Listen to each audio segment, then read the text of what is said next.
وجلامة تلفيلمان تقوى سوسوين لوجو يقانو متليد الرواية كلا دوان وإنتو دبضن قصل مسلتي رير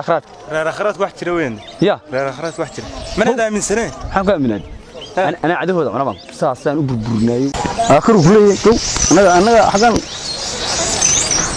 بسم الله الرحمن الرحيم أما عندها حاجة هنا صوف ولا ما صار أعوذ بالله من الشيطان الرجيم بسم الله الرحمن الرحيم بسم الله الرحمن الرحيم أجاي أجاي وبدل لبا عرورة وانا جلا inta badan matala riwaayadaha iyo sidoo kale filimaanta waliba kuwada ka aad ka loo jecel yahay waxa waqti kamid ah waqtiyadiisa uu ku maaray ama uu ka shaqeeyo mid kamid ah hoteelada magaalada Hargeysa ilaa muddo 2 sano ayaan ka shaqeynay hodhalada jiritaankana waa ilaa 2 sano meelaha intaas waa taa niyo wallahi caqabado walaalkay iska badan yihiin caqabado iska badan yihiin haddii aan yar ka soo qaatay xagga jilaanimada oo kaleba niyo dadku waxay weeyaan maad iska diiso jilaanimada aad u goodid jilaanimadu kaliya inta la tilabatay in wax sameyn kara baatay in wax urin kara baatay in xaraab badan baatay iskaga kaalayo maxaad ku falaysaa maad seexatid oo soo kacay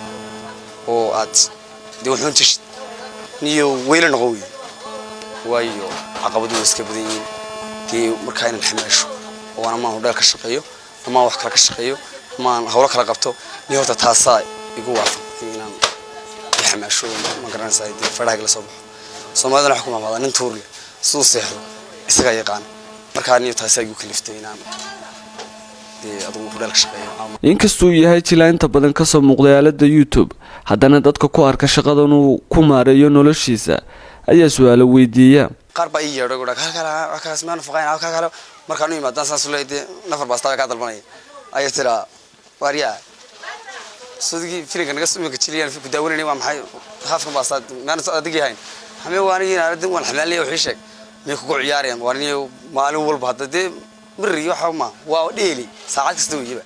waa maalin kasta waa imika waa mar kasta wali weydiyo wallahi la tacaawulka bulshada ayaa ugu wanaagsan Cabdicasiis waxa uu sheegay inuu nafaqo ku wanaagsan yahay shaqadiisa taasi oo si maalinla uga shaqeeyo caamulkiisa iyo habdhaqankiisa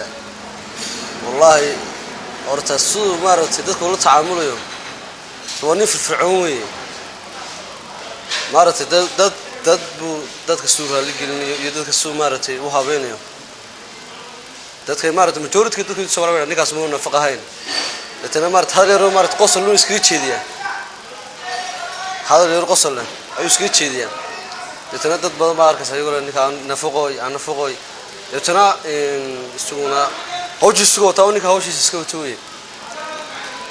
taamulkiisu wallahi aad buu wanaagsan inkastoo uu ka shaqeeyo si maalinla hodheelada haddana nafaqo iyo asxaabtiisu waxay inta badan ku mashquulsan yihiin sida ay bulshada ula wadaagi lahaayeen filmaan maskaxdooda xusuus ku reeba Xamse Dabaare Hargalka RTN TV Hargeysa